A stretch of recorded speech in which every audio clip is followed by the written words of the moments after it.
পিঠাপুলি আমাদের দেশের একটা ঐতিহ্য। দেশীয় পিঠার মধ্যে পাটিসাপটা একটি অন্যতম একটি পিঠা। এর স্বাদও যেন অতুলনীয়। আসসালামু আলাইকুম everyone, welcome back to my channel. I hope তোমরা সবাই ভালো আছো। তোমাদের দোয়ায় ও ভালোবাসায় আলহামদুলিল্লাহ আমিও ভালো আছি। আমি যে এত তাড়াতাড়ি তোমাদের এত ভালোবাসা পাবো সত্যি আমি ভাবতেও পারি নাই। আমি বিভিন্ন প্রবলেমের কারণে অনেকদিন যাবত ভিডিও আপলোড দিতে পারি নাই। তো অনেকে আমাকে ইনবক্সে তো জিজ্ঞেস করেছে, এমনকি কমেন্ট বক্সেও জিজ্ঞেস করেছে যে রিনাপু তুমি ভিডিও আপলোড দিচ্ছ না কেন। আসলে আমি অনেক অনেক সমস্যায় ছিলাম, তাই ভিডিও আপলোড দিতে পারিনি। এখন থেকে ইনশাআল্লাহ সবসময় ভিডিও আপলোড দেওয়ার চেষ্টা করব। তোমরা সবসময় এভাবেই আমার পাশে থাকবা, তোমাদের ভালোবাসা আমার অনেক অনেক প্রয়োজন। তো এভাবে আমার পাশে ভালোবাসা দিয়ে থাকবা। আজকের রেসিপিটা হচ্ছে পাটিসাপটার রেসিপি। এই ভিডিওটা আসলে অনেক আগের শীতকালেরই এই ভিডিওটা ছিল। তো চলো রেসিপিটা শুরু করি। তো ফার্স্টে খিরসা তৈরি করব। খিরসা তৈরি করার জন্য একটা ফ্রাই প্যান নিয়ে নিয়েছি, আর এখানে 2 চামচ ঘি দিয়ে দিয়েছি। তারপর আমাদের পরিমাণ মতো আমরা এখানে সুজি দিয়ে দিয়েছি। তোমরা চাইলে এখানে সুজির পরিবর্তে চাউলের গুঁড়ো দিতে পারো, কিন্তু আমরা যেভাবে তৈরি করতেছি খিরসাটা খেতে কিন্তু অসাধারণ লাগে। যারা এইভাবে খিরসা তৈরি করো নাই, একবার হলো ট্রাই করে দেখবা। খিরসা তৈরি যত ভালো হবে পিঠাটাও খেতে কিন্তু তত বেশি মজা হবে। তো এখানে দিয়ে দিচ্ছি 500 গ্রাম লিকুইড দুধ। তো আস্তে আস্তে করে দুধ দিয়ে নেড়ে চেড়ে নিচ্ছি আমরা। তারপরে এখানে দিয়ে দেব গুড়। তোমরা চাইলে এখানে চিনিও অ্যাড করতে পারো, কিন্তু আমরা এখানে গুড় দিচ্ছি। কালারটা যেমন সুন্দর হবে, সুন্দর একটা ফ্লেভারও আসবে, খেতেও কিন্তু অসাধারণ লাগবে। তাই আমরা এখানে গুড় দিয়ে দিয়েছি। দেখো আস্তে আস্তে করে কিন্তু কালারটা চেঞ্জ হয়ে আসছে, আর খিরসাটাও ঘন হয়ে আসছে। তারপরে এখানে দিয়ে দিচ্ছি গুঁড়া দুধ 2 চামচ। তারপর আবার অনবরত নেড়ে চেড়ে নিতে হবে। দেখো আস্তে আস্তে করে কিন্তু খিরসাটা ঘন হয়ে আসতেছে। এই তো দেখো আমাদের কিন্তু খিরসাটা প্রায় কমপ্লিট। এই খিরসাটা আমি এমনিতেই খালি খেয়েছিলাম একটু, আমার কাছে এত মজা লেগেছিল, আমার ইচ্ছে করেছিল সবটা এইভাবেই খেয়ে ফেলি, এত মজা হয়েছিল। তারপর ভেবেছিলাম আরেকদিন এমনিতে একটু তৈরি করে খেয়ে নিব। একটা বাটিতে নিয়ে নিচ্ছি খিরসাটা, এটা একটু ঠান্ডা হওয়ার জন্য রেখে দিব। এই খিরসা দেখে তো আমার ইচ্ছে করতেছে এখন আবার একটু নিয়ে খেয়ে ফেলি, এত মজা হয়েছিল। তারপরে একটা বাটিতে নিয়ে নিচ্ছি চাউলের গুঁড়া। এখানে একটা ব্যাটার তৈরি করার জন্য এখানে আমরা 2 কাপ চাউলের গুঁড়া নিয়ে নিব।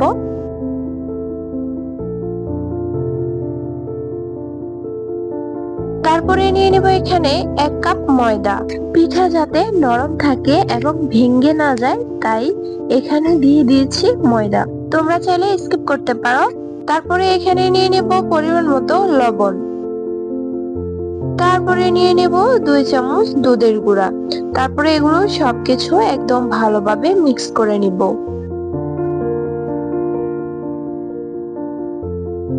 এবার দিয়ে দিচ্ছি পরিমাণ মতো চিনি।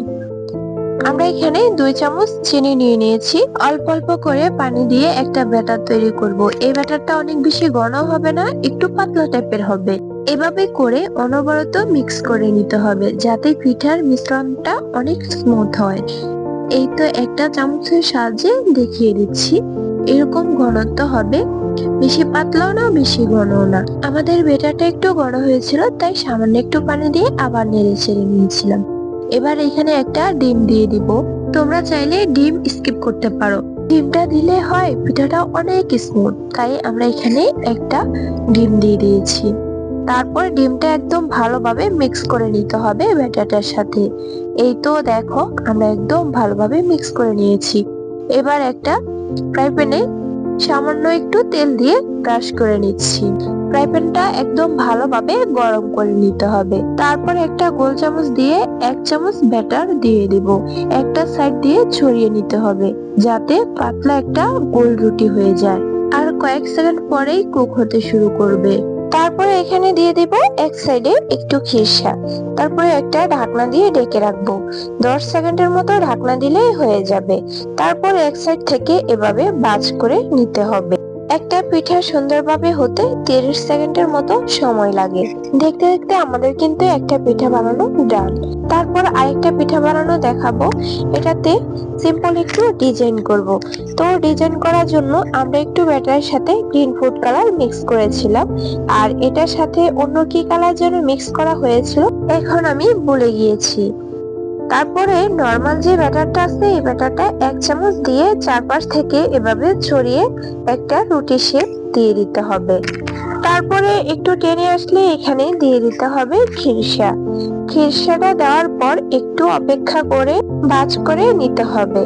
এই তো দেখো আমাদের কিন্তু আরেকটা পিঠা বানানো ডান। এবার তোমাদেরকে আরেকটা ডিজাইন দেখাবো। একটু লম্বা লম্বা করে চিকন শেপ দিয়ে নিতে হবে। তারপরে এখানে দিয়ে দিব 1 চামচ ব্যাটার। তারপরে আবার গোল করে একটা রুটি শেপ দিয়ে দিতে হবে। এই তো তারপরে একটু অপেক্ষা করতে হবে ঢাকনা দিয়ে। তারপরে এখানে দিয়ে দেব একটু খিরসা। এই তো দেখো এবার দিয়ে দিলাম আবার একটু খিরসা এক সাইডে। তারপরে আবার একটু ভাঁজ দিয়ে নিতে হবে। এই ডিজাইনটাও কিন্তু অনেক সুন্দর হয়েছিল। দেখো এটার মতোই আরেকটা সেম ডিজাইন তোমাদেরকে দেখাবো। প্রত্যেকটা পিঠা দেওয়ার আগেই কিন্তু অবশ্যই তেল ব্রাশ করে নিতে হবে। এই ডিজাইনটাও কিন্তু একদমই সেম। একটু চিকন চিকন করে লম্বা একটা শেপ দিয়ে নিব। এই তো দেখো ডিজাইনটা কিন্তু অনেক সুন্দর হয়, একদম ঝামেলা ছাড়া। তারপরে আবার 1 চামচ ব্যাটার দিয়ে দিতে হবে। তারপর আবার একটা গোল শেপ দিয়ে দিতে হবে রুটির। তারপরে আবার খিরসাটা দিয়ে 10 সেকেন্ডের মতো অপেক্ষা করতে হবে। 10 সেকেন্ড পর এভাবে ভাঁজ দিয়ে নিব। সেম এতক্ষণ যেভাবে বানিয়েছিলাম সেম এটাও এভাবে। দেখো দেখতে দেখতে কিন্তু আমাদের অনেকগুলো পিঠা তৈরি হয়ে গেল। অনেকে তো অনেকভাবে বানিয়ে থাকি, তবে এই খিরসা দিয়ে পাটিসাপটা খেতে কিন্তু দারুণ লাগে। শীত আসলে এই পিঠাটা অনেক বানানো হয়, তবে এখন বৃষ্টির দিনেও এই পিঠাটা খেতে বেশ ভালো লাগে। দেখতে দেখতে আমরা অনেকগুলো পিঠা খুবই সহজে বানিয়ে নিলাম, আর সেই সাথে করে নিলাম বাহারি নকশা। চলুন এবার একটা পিঠা কেটে দেখাই। বাহিরে দেখতে যেমন সুন্দর, ভিতরটা তেমনি ইয়াম্মি টেস্টি। দুটো মিলে একসঙ্গে খেতে খুবই মজার হয়। এবার চলুন ডিজাইন করা একটা পিঠা কেটে দেখাই। খুবই সিম্পল ভাবে এই ডিজাইনটা আমরা করেছি। দেখেন বাহিরে দেখতে যেমন সুন্দর, ভিতরে তেমনি ইয়াম্মি টেস্টি হয়েছে। দেখতে দেখতে আমাদের সবগুলো পিঠা বানানো কমপ্লিট। যারা এভাবে খিরসা তৈরি করে পাটিসাপটা পিঠা খান নাই, প্লিজ একবার হলো এভাবে খিরসা তৈরি করে পাটিসাপটা পিঠা বানিয়ে খেয়ে দেখবেন। খেতে কিন্তু অসাধারণ লাগবে। তো গাইজ আমার ভিডিওটা যদি ভালো লাগে অবশ্যই লাইক, কমেন্ট এন্ড শেয়ার করবেন। আর যারা নতুন এসেছেন আমার চ্যানেলটি সাবস্ক্রাইব করেন নাই, অবশ্যই আমার চ্যানেলটি সাবস্ক্রাইব করে বেল বাটন অন করে রাখবেন, যেন আমার নেক্সট ভিডিও আপলোড দেওয়ার সাথে সাথে আপনাদের কাছে পৌঁছে যায়। তো আজকে এই পর্যন্তই। সবাই সুস্থ থাকবেন, ভালো থাকবেন, আর আমার ভিডিওটা শেষ পর্যন্ত দেখার জন্য সবাইকে থ্যাংক ইউ।